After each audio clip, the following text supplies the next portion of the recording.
नमस्कार। आप सभी का स्वागत है। आज इस वीडियो के द्वारा मैं जो कनक सक्सेना है, लखनऊ की रहने वाली, उन्होंने पूछा है कि ना तो मेरे पास रहने को घर है और न आमदनी का कोई जरिया है, क्या करें, क्या होगा। आपने जो अपनी बर्थ डिटेल दी है उसके हिसाब से आपका ये चार्ट बनता है। कुंडली के चार्ट को देखकर ऐसा नहीं लगता जैसा आपका सवाल है। हो सकता है कि या तो आपके बर्थ डिटेल में कोई गड़बड़ है या कोई और वजह है। फिर भी मैंने इसी के हिसाब से आपकी बर्थ डिटेल के हिसाब से आपका फलित करने की कोशिश की है। दूसरे भाव में राहु है, तीसरे भाव में शनि है, सप्तम भाव में मंगल गुरु है, अष्टम भाव में चंद्रमा केतु और सूर्य हैं, भाग्य स्थान में शुक्र बुध हैं। इस तरह आपकी कुंडली है। कुंडली के अनुसार 9वें भाव में अगर कुंडली को हम देखते हैं, क्योंकि आपने मेन चीज़ आर्थिक स्थिति से ही सारी चीज़ें जुड़ी हुई हैं, लेकिन अगर कुंडली को देखते हैं तो भाग्य स्थान में शुक्र है, जो सुखेश का स्वामी होकर शुक्र और भाग्येश भी शुक्र ही है, अपने घर का बैठा हुआ है और बुध के साथ बैठा हुआ है, जो कि लक्ष्मी नारायण योग बनाते हैं, यानी कि बहुत धनाढ्य योग बनाते हैं। तो ऐसी स्थिति में जो आपका प्रश्न है ये किसी भी तरह से सही सा प्रतीत नहीं हो सकता, लेकिन ये हो सकता है अंतर प्रत्यांतर दशाओं के हिस्से में बीच में कोई ऐसी स्थिति आ रही हो। वो भी बताऊंगा कि क्यों ऐसी, अगर ये स्थिति है तो वो क्यों है और उसका क्या उपाय करना चाहिए। टेम्परेरी फेस है, इसलिए आप इसकी चिंता ना करें। अगर ऐसी परेशानी है तो शुक्र और बुध बहुत अच्छा योग है आपके भाग्य स्थान में। अपार धन संपदा का योग है, सुंदर वाहन का, सुंदर मकान का योग है। और बुध भी जो हैं, आप ये देखिए, वो शुक्र की स्थिति बताई मैंने, अब बुध की बताता हूँ। बुध भी मूल त्रिकोण पंचमेश का स्वामी होकर के भाग्य स्थान में बैठा हुआ है। ये भी अपने आप में बहुत अच्छा योग बनाता है। गुरु द्वितीयेश और 11वें भाव का स्वामी होकर, यानी आय और लाभ का स्वामी होकर के दैनिक रोजगार के घर में बैठा हुआ है, केंद्र में बैठा हुआ है। ये बहुत अच्छा योग है। और इसके साथ जो मंगल है वो दशमेश का स्वामी होकर, कर्मेश, इसका प्राकर्मेश का स्वामी होकर यहाँ बैठा हुआ है। तो ये अपने आप में अच्छा योग है। लेकिन इस योग में एक कमी है, अगर मंगल और गुरु एक साथ बैठ जाएं तो कभी कभी ये आदमी को कर्ज में डुबा देते हैं, कर्ज की स्थिति उसमें बहुत हो जाती है।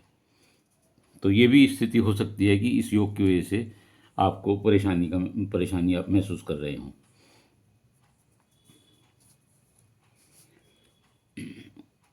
मंगल इस भाव में राहु दूसरे भाव में बैठकर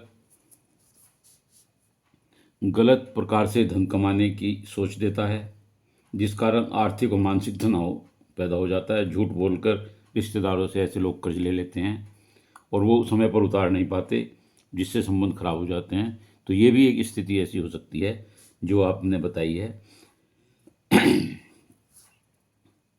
और ऐसे लोग जो हैं वो पीर, झाड़ फूंक आदि के चक्कर में लगे रहते हैं। पति पत्नी के संबंधों में भी मंगल गुरु यहाँ पर करवाट देते हैं, क्योंकि आप मंगली हैं।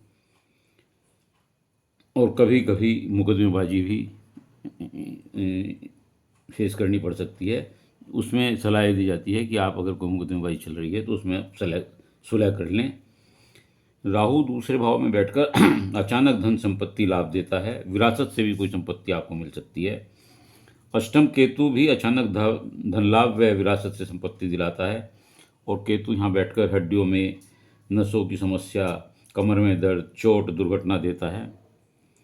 और चंद्रमा भी, क्योंकि यहाँ अष्टम बैठा हुआ है, तो ये चंद्रमा वैसे तो मानसिक तनाव देता है, लेकिन विशेष जो खतरा इससे होता है, ऐसा जिसका चंद्रमा अष्टम बैठा होता है उसके जीवन को पानी से खतरा की ओर संकेत देता है। तो आपको सलाह दी जाती है कि आप चलते पानी में, नहर, नदी, तालाब, रुके हुए पानी में, गहरे पानी में, झरनों में, समुद्र के किनारे कहीं नहाने या स्नान ना करें, क्योंकि उससे आपके जीवन को खतरा हो सकता है।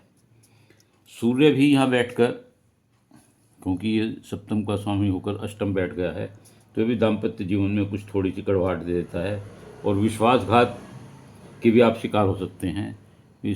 शनि वहाँ बैठकर भी विश्वास में आपके ऊपर संदेह की स्थिति होती है और यहाँ पर सूर्य की वजह से आपके ऊपर संदेह की स्थिति होती है, जिस कारण ये सारी परेशानियाँ आपके सामने आ सकती हैं। लेकिन सूर्य भी फिर पुनः सूर्य यहाँ बैठकर अष्टम में बैठकर अचानक धन लाभ और बड़ों का धन या विरासत से मिलता है। तो इस तरह 2-3 ग्रह आपके स्पष्ट ये संकेत कर रहे हैं कि आपको विरासत से, वसीयत से या किसी प्रकार से अचानक धन मिलेगा। इसलिए जो आपकी समस्या है कि कोई आमदनी का जरिया नहीं है और घर नहीं है, ये बहुत चिंता करने की विषय नहीं है। समय है, थोड़ा उसे काट दें। शनि की महादशा आपको चल रही है।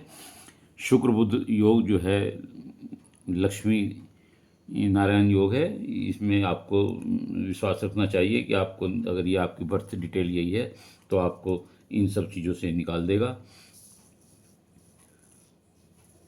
इसके अलावा जो ये मंगल और गुरु की युक्ति है, आमदनी के भाव गुरु हैं और इसका भाव दशम का भाव मंगल, ये दोनों मिलकर जो हैं, ऐसा लगता है कि आपको रियल इस्टेट से, संपत्ति जायदाद, भूमि से, क्रय विक्रय से, रियल इस्टेट से, ऐसे किसी काम से आपको लाभ होना चाहिए या किसी लीगल प्रोफेशन से आपको जुड़ना चाहिए।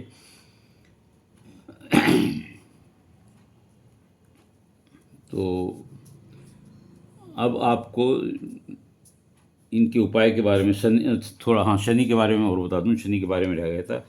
शनि के कारण जो आपके ऊपर संदेह है और आप इन परेशानियों से, उस संदेह की वजह से भी इन परेशानियों से जूझ रही हैं, और शनि वहाँ बैठकर छोटे भाई बहनों का और संतान, तीसरे भाव को देख रहा है, संतान से भी आपको कोई सहयोग नहीं मिलता और छोटे भाई बहनों से भी नहीं मिलता। इसलिए आपको इनसे उभरने के लिए सबसे पहला काम तो ये होना चाहिए कि जो आपके छोटे भाई बहन हैं उनसे अपने संबंध इस प्रकार के मधुर बनाएं कि उनके जो संबंध आपसे कुछ थोड़े से सामान्य नहीं है वो सामान्य हो।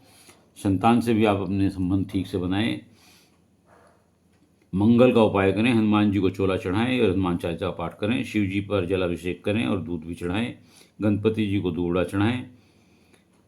और यदि कोई मुकदमा आपके साथ चल रहा है या कोई देनदारी है तो उसमें सुलह के लिए पहल करें और गाय की सेवा करें और केले के पेड़ पर घी का दीपक बृहस्पति को चलाएं। अगर आप ये करेंगी तो आपकी जो समस्याएं हैं कि कोई जरिया नहीं दिखाई दे रहा, मकान नहीं है, सब ठीक हो जाएगा।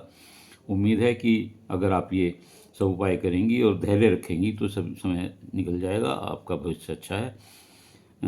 यदि आपको मेरी वीडियो अच्छी लगी हो तो इसे लाइक करिएगा, शेयर करिएगा और कमेंट्स बॉक्स में जाकर अपने विचार लिखिएगा। इसके अलावा यदि किसी और का कोई प्रश्न हो तो वह अपनी डिटेल भेजकर और मेरे चैनल को सब्सक्राइब करते हुए अपना प्रश्न पूछ सकता है। उत्तर अवश्य दूंगा। धन्यवाद।